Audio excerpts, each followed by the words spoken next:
நீ ஒரு பொண்ணுமா, நீயே நாங்க இங்க தங்கி போராட்டம் நடத்தலாம் அப்படின்னு முடிவெடுத்தாலும் எங்களை இங்க தங்க சொல்ற உரிமை உனக்கு இருக்கா சொல்லு?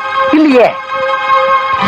இப்போ உன் புருஷன்கிட்ட நீ கேட்க முடியுமா, ஏன் இந்த கிரவுண்ட் வெத்தா தானே இருக்கு, இந்த இடத்த அவங்க ஒரு நல்ல காரியத்துக்கு தானே பயன்படுத்துறாங்க அப்படின்னு கேட்க முடியுமா? கேட்க முடியாதுமா.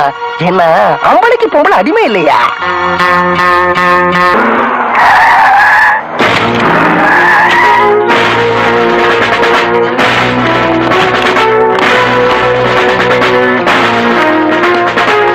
என்ன மிஸ்டர் மோலியார், படிச்சவங்க நீங்க, சொசைட்டில பெரிய அந்தஸ்துல இருக்கீங்க, நீங்களே இப்படி பண்ண எப்படி?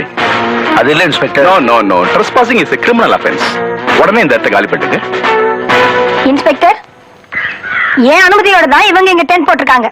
எதுக்காக இவங்களை காலி பண்ண சொல்றீங்க? முருகன் என்ன செஞ்சாரு? உலகத்தையே சுத்தி வந்து பணத்தை கேட்டாரு.